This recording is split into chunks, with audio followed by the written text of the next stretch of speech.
बिस्मिल्लाहिर्रहमानिर्रहीम। नाज़रीन अस्सलाम वालेकुम। मैं हूँ इमरान वसीम। नाज़रीन, इस प्रोग्राम में साबिक़ वज़ीर आज़म इमरान ख़ान साहब के हवाले से दो बड़ी अहम ख़बरें, ख़ास तौर पर वो ख़बर जिसमें चीफ़ जस्टिस की जानिब से इमरान ख़ान साहब को आउट ऑफ द वे जाके आउट ऑफ द बॉक्स जो है वो एक बड़ा रिलीफ़ दिया गया। ये क्या मामला है, इसकी डिटेल आपके साथ हम शेयर करेंगे। और इसके अलावा जो दूसरी ख़बर है इमरान ख़ान साहब के साइफ़र केस के हवाले से, उसकी डिटेल भी आगे चल के आप नाज़रीन की खिदमत में पेश करेंगे। लेकिन इससे पहले तीन मुख्तसर सी अहम ख़बरें हैं, उनकी तफ़सीलात मैं आप नाज़रीन की खिदमत में पेश करना चाहूँगा। एक तो नाज़रीन, फ़रा गोगी साहिबा, उनके बच्चों के नाम जो है वो ECL में डाले गए थे। उनके जो बच्चे हैं, जिसमें फ़राज़ इकबाल हैं, ईमान इकबाल बेटी उनकी हैं, दोनों की तरफ से लाहौर हाई कोर्ट से रजू किया गया। और लाहौर हाई कोर्ट के जज साहब, जिनका नाम है जस्टिस रिसाल हसन साहब, उन्होंने इस दरख्वास्त पे फ़ैसला महफूज किया था, जिसमें इस्तदा ये की गई थी कि बच्चों के नाम जो है वो ECL से निकाले जाएँ। लेकिन आज ये महफूज किया गया फ़ैसला लाहौर हाई कोर्ट ने अनाउंस कर दिया है और ECL से नाम निकालने की जो इस्तदा थी, जो दरख्वास्त थी, उसको रद्द कर दिया गया।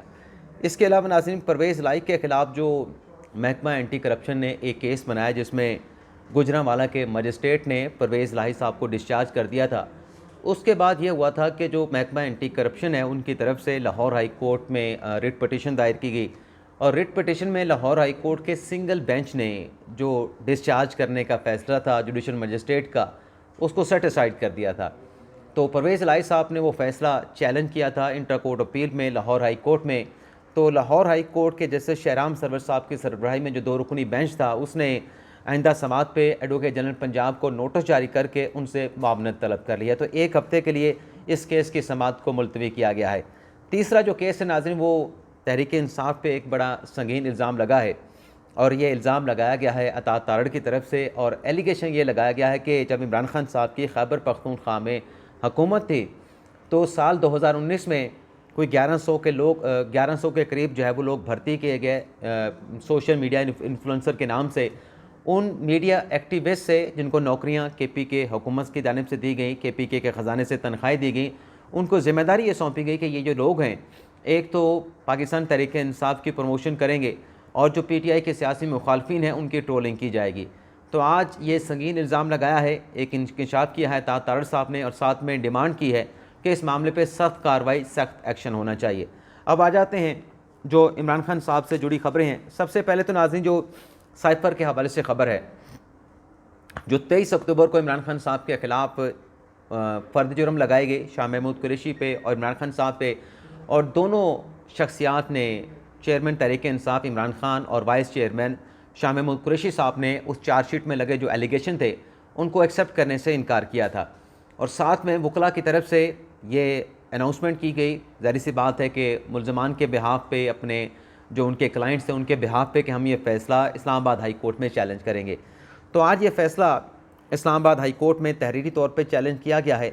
अब इस दरख्वास्त के जो मंदरजात हैं, सबसे पहले तो वो आपको बताएंगे और इसमें कुछ ऐसी चीज़ें भी हैं जो आप नाज़रीन तक पहुंचाना भी बहुत ज़रूरी है। सबसे पहले तो ये जो अपील दायर की गई है, साइफ़र में जो फ़र्द जुर्म आयद की गई है, इसमें एक तो फेडरेशन को फ़रीक बनाया गया है, उसके साथ जो सेक्रेटरी दाखिला हैं यूसुफ नसीम खोखर साहब, उनको फ़रीक बनाया गया है।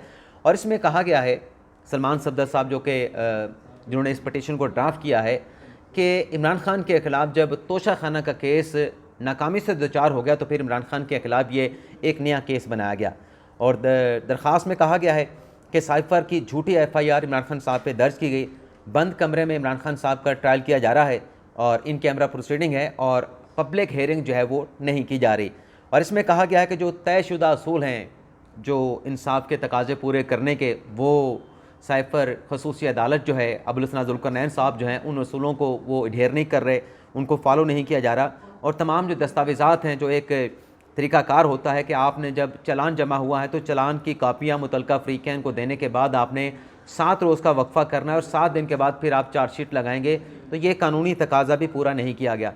दरख्वास्त में कहा गया है कि बड़ी जल्दी के साथ इस ट्रायल को आगे बढ़ाया जा रहा है और जल्दबाजी में इमरान खान पे, शाह महमूद कुरैशी पे ये फ़र्द जुर्म लगाई गई है। और साथ में कहा गया कि जल्दबाजी में जब ट्रायल ये मुकम्मल करना चाहती है, तो इससे जो हमारे जो क्लाइंट्स के बुनियादी हकूक़ हैं वो मुतासर हो सकते हैं। और इसमें कहा गया है कि साइफ़र की अदम मौजूदगी, अब ये बड़ा अहम नुक्ता है जो आप नाज़रीन तक पहुँचाना इसलिए ज़रूरी है कि इसमें इमरान खान साहब के वकील सलमान सफदर साहब कह रहे हैं कि साइफ़र की अदम मौजूदगी में जो साइफ़र केस या ऑफिशियल सीक्रेट एक्ट की खिलाफ वर्जी का जो ट्रायल है वो कैसे आगे बढ़ सकता है। यानी एक ऐसा नुक्ता हाई कोर्ट में रेज़ किया गया है खान साहब की लीगल टीम की तरफ से कि पहले तो खान साहब से वो साइफ़र आप बरामद करें। जब तक साइफ़र बरामद नहीं होता, साइफ़र रिकॉर्ड पे नहीं आ जाता, आप इमरान खान साहब का ट्रायल आगे नहीं बढ़ा सकते। तो इसमें जो 23 अक्टूबर का खसूसी अदालत का फ़ैसला है खान साहब को शाह महमूद कुरैशी को चार्जशीट करने का, उसको कलअदम करार देने की इस्तदा की गई है। और सलमान सफदर साहब के साथ जो को लॉयर हैं, यानी जो मामून वकील हैं, वो खालिद यूसुफ साहब हैं। अब देखते हैं कि दरख्वास्त इस्लामाबाद हाई कोर्ट में आ चुकी है खसूसी अदालत के फर्जुर्म लगाने के फ़ैसले के ख़िलाफ़। अब इसको कब टेकअप किया जाता है, उम्मीद तो यही है कि सिंगल जो बेंच है हाई कोर्ट का वो इसकी समाअत करेगा। लेकिन अगर दो रुकनी बेंच बना तो उसमें कौन कौन से जज साहबान शामिल होंगे, तो ये एक बड़ी अहम डेवलपमेंट हो सकती है जब इस हवाले से कोई चीज़ सामने आएगी। अब आ जाते हैं, जो चीफ़ जस्टिस ने साबिक़ वज़ीर आज़म इमरान खान को आउट ऑफ द बॉक्स या आउट ऑफ द वे जाके एक बड़ा रिलीफ दिया। लेकिन ये सारी कहानी आपको समझाने या आप तक बताने से पहले जो दूसरा एक केस आज इस्लामाबाद हाई कोर्ट में टेकअप हुआ है, जिसकी समाअत हुई, उसका अहवाल पहले आपके साथ शेयर करेंगे। और फिर इसमें ये जो खुलासा है कि चीफ़ जस्टिस का इमरान खान साहब को आउट ऑफ द वे जाके एक बड़ा रिलीफ देना, उसका इस मामले के साथ क्या ताल्लुक़ है। नाज़रीन, जो इमरान खान साहब के ख़िलाफ़ दो केसेस हैं नैब के, एक तोशाखाना का केस है और दूसरा है वो 190 मिलियन पाउंड का।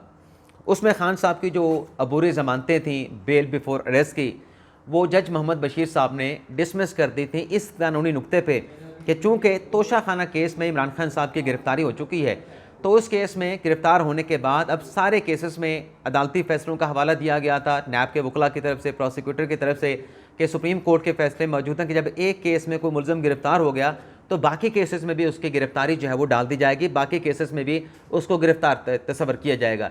लेकिन उस वक्त ख्वाजा हारिस साहब वकील थे इमरान खान साहब के, उन्होंने एजिटेट भी किया, उन्होंने केस जाके अंदर लड़ा भी अदालत में जाके नैब अकाउंटेबिलिटी कोर्ट में। लेकिन जज मोहम्मद बशीर साहब ने दोनों केसेस में इमरान खान साहब की ज़मानतें अदम पैरवी पे खारिज कर दी थी। अच्छा, ये फ़ैसले ना सिर्फ एहतसाब अदालत में हुए बल्कि इसके अलावा जो आम फौजदारी अदालतें थीं, जो ATC की अदालत थी, वहाँ पे खान साहब की 9 ज़मानतें इसी तरीके से कि तोशाखाना में गिरफ़्तार हैं तो बाकी केसेस में भी उनकी जो ज़मानतें थी उनको खारिज करके खान साहब को अरेस्ट जो है वो डिक्लेयर कर दिया गया, यानी अदम पैरवी पे खारिज कर दी गई। तो दो जो केस, बाकी जो केसेस थे 9 केसेस, उनकी ज़मानतों के जो फ़ैसले थे निचली अदालतों के, ट्रायल कोर्ट के, वो तो हाई कोर्ट में चैलेंज कर दिए गए। लेकिन ये जो नैब के केसेस थे, 2 केसेस थे 190 मिलियन पाउंड का और तोशाखाना का, इनकी जो अपीलें थी वो 53 दिन के बाद दायर की गई। तो आज चीफ जस्टिस आमिर फ़ारूक साहब और जस्टिस बाबर सत्तार साहब ने जब इस केस की समाअत का आगाज़ किया तो जो वकील हैं इमरान खान साहब के इस केस में, लतीफ़ खोसा साहब, उन्हें कहा कि इस केस में जो एतराज़ उठाया जा रहा है नैब की तरफ से कि ये कानूनी मयाद के आगे जाके ये दरख्वास्तें दायर की गई हैं, ये कोई एतराज़ बनता नहीं है नैब का। बल्कि लतीफ़ खोसा साहब ने हिट किया कि चूँकि ये हिट कैसे किया, लतीफ़ खोसा साहब ने ये कहा कि चूँकि ये इमरान खान साहब का केस है तो इसलिए इमरान खान के केस के ऊपर नैब की जानिब से एतराज़ उठाया जा रहा है। अगर यहाँ पे इमरान खान की जगह नवाज शरीफ का केस होता तो जो एतराज़ इस केस में नैब उठा रहा है, ये एतराज़ कभी नैब की जानिब से ना उठाया जाता। बाबर सत्तार साहब ने बड़ा अहम नुक्ता उठाया। बाबर सत्तार साहब ने कहा कि क्या गिरफ़्तारी के बाद तमाम मुकदमात में इमरान खान को गिरफ़्तार नहीं किया जाना था। यानी बाबर सत्तार साहब ये कह रहे हैं कि जब तोशाखाना में गिरफ़्तारी हो गई, जिस पे पाकिस्तान तहरीक इंसाफ की लीगल टीमें हाई कोर्ट से रिजू कर रही थी, बाबर सत्तार ये नुक्ता लेके आया कि जब एक केस में गिरफ़्तार हो गए तो बाकी केसेस में भी इमरान खान साहब को गिरफ़्तार क्यों नहीं किया गया। इस हवाले से बाबर सत्तार साहब ने कहा कि सुप्रीम कोर्ट और हाई कोर्ट्स के फैसले मौजूद हैं। लतीफ़ खोसा साहब ने कहा कि वारंट के बगैर जब तक नैब वारंट जारी नहीं करेगा तो नैब के केसेस में इमरान खान की या किसी भी की गिरफ़्तारी कैसे हो सकती है। तो बाबर सत्तार साहब ने पूछा कि क्या इस केस में नैब की तरफ से इमरान खान साहब के अरेस्ट वारंट जारी किए गए। तो जो प्रोसिक्यूटर थे नैब के सरदार मुजफ्फर अब्बास थे, उन्होंने कहा कि इस केस में अभी तक जो है इमरान खान साहब के अरेस्ट वारंट जारी नहीं हुए। क्यों जारी नहीं हुए, उसकी वजूहात जो है मैं अदालत को आगाह करना चाहूँगा। बाबर सत्तार साहब ने कहा कि जब एक मरतबा इमरान खान गिरफ़्तार हो गए तो नैब को चाहिए था कि जाके अडयाला जेल में, अटक जेल से इमरान खान को शामिल तफ्तीश कर लेता, बजाय इसके कि कल किसी और केस में इमरान खान साहब रिहा हो जाएं और फिर उसके बाद नैब अदालत में आके कहे कि हमें इमरान खान साहब की गिरफ़्तारी मतलूब है, इनसे हमने तफ्तीश करनी है, इंक्वायरी करनी है। तो एक बंदा गिरफ़्तार है जेल में, आप उससे जाके तफ्तीश कर लें, अपने केस की इंक्वायरी को मुकम्मल कर लें। तो इस पर जो नैब के वकील थे सरदार मुज़फ़्फ़र अब्बासी साहब, उन्होंने कहा कि दरअसल नैब का अपना ज़ाब्ता है, एक स्पेशल लॉ है नैब का, तो उस पर जो ज़ाब्ता फौजदारी है वो उस तरीके से उसका इतलाक़ नहीं होता। तो बाबर सत्तार साहब ने कहा, दोबारा से अपना नुक्ता उन्होंने उठाया कि देखें, जब एक मुकदमे में आपने गिरफ़्तार कर लिया अपना इमरान खान साहब को, तो फिर बाकी केसेस में भी गिरफ़्तारी डाल दें, नैब जाके उनसे तफ्तीश कर ले। तो खोसा साहब ने कहा कि दरअसल हम जो ये चाहते हैं कि जो इमरान खान साहब के नीचे ज़मानतें हैं नैब के केसेस में, जो जज मोहम्मद बशीर साहब ने कलअदम की थी, डिसमिस की थी, उनको बहाल कर दें। बाबर सत्तार साहब ने कहा कि नुक्ता ये नहीं है, यहाँ पे बात यह है कि जो मैं बात कह रहा हूँ आप वो नहीं समझ रहे। खोसा साहब ने कहा कि मैं भी वही बात कह रहा हूँ। तो फिर बाबर सत्तार साहब ने कहा कि आप वो नहीं कह रहे, हाँ आप जो आए हैं, आप इस नुक्ते पे हाई कोर्ट में आए हैं कि खान साहब की ज़मानतों को बहाल कर दें, लेकिन कैसे बहाल करें। बाबर सत्तार साहब ने कहा कि एक ज़मानतें जो खान साहब की डिसमिस हो चुकी हैं उसको कैसे बहाल करें। असल नुक्ता ये है कि जाके तफ्तीश कर लें। अब इस केस में जब तक गिरफ़्तारी है, इसमें रिहा होगा तो फिर दूसरे केस में गिरफ़्तार कर लिया जाएगा। जब ये बात दोबारा से बाबर सत्तार साहब ने दोहराई तो फिर खोसा साहब को समझ आया कि बाबर सत्तार साहब क्या रहे हैं।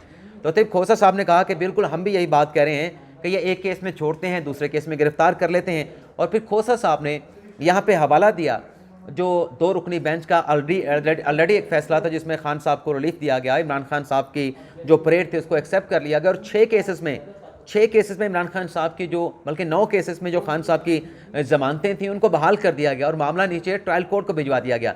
तो उस पर जब कोर्ट किया उस फैसले को खोसा साहब ने कि एक और बेंच ने वो ज़मानतें इमरान खान साहब की बहाल कर दी थी, तो बाबर सत्तार साहब ने कहा कि मेरा तो उस जज के, उस बेंच के फैसले से इख्तलाफ है, मैं इस बेंच में बैठ कर ये केस नहीं सुन सकता। तो बाबर सत्तार साहब ने इस केस का जो बेंच था उससे ख़ुद को ना सिर्फ अलग करने का ऐलान किया, लेकिन जब वो अलग हुए बेंच से, उन्होंने ख़ुद को जो है वो अलहदा कर लिया, तो उसके बाद जो बेंच था आमिर फ़ारूक साहब वाला और बाबर सत्तार साहब वाला, वो बेंच टूट गया। अब ज़ाहिर सी बात है कि अपीलों पर समाअत होनी है, तो अपीलों पर समाअत के लिए एक नया बेंच तश्कील दिया जाना है। तो आमिर फ़ारूक साहब ने इस सारी सूरत हाल में ये कहा कि हम अब नया बेंच बनाएंगे और नए बेंच में जैसे तारिक महमूद जहांगीरी साहब को शामिल करेंगे और 6 नवंबर तक उनकी दस्तयाबी हो जाएगी। अभी तारिक महमूद जहांगीरी साहब दस्तयाब नहीं, तो 6 नवंबर को आपका मुकदमा अपीलों के हवाले से, ज़मानतों के हवाले से हम समाअत के लिए मुकर्रर कर देंगे। अब आप देखें कि आमिर फ़ारूक साहब ने जो फ़ैसला दिया, उन्होंने क्या फ़ैसला दिया कि खान साहब की 9 केसेस में जो ज़मानतें थीं उनको बहाल कर दिया जो ट्रायल कोर्ट से मुस्तरद हो चुकी थी।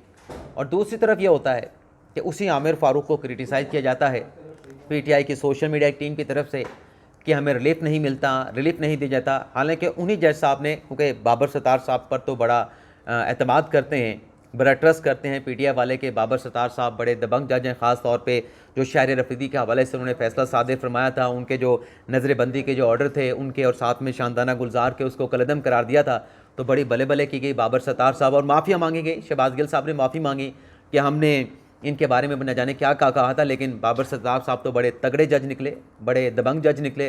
तो आज बाबर सत्तार साहब जो बात कर रहे हैं वो यही बात कर रहे हैं, बेशक वो इख्तलाफ कर रहे हैं आमिर फ़ारूक साहब के साथ, और वो भी जो बात की जा रही है वो पीटीआई के हक़ में की जा रही है कि खान साहब गिरफ़्तार हैं तो आप उनसे शामिल तफ्तीश कर लें, बजाय इसके कि जिस केस में गिरफ़्तार हैं उसमें ज़मानत हो, आप दूसरे केस में गिरफ़्तारी डाल दें कि हमें तफ्तीश करनी है। खान साहब ताबर नहीं करते तो आप पहले तफ्तीश कर लें, इंक्वायरी कर लें, ताकि बाद में आपको इमरान खान साहब की गिरफ़्तारी मतलूब ना हो। ये भी बात वो खान साहब के हक़ में है।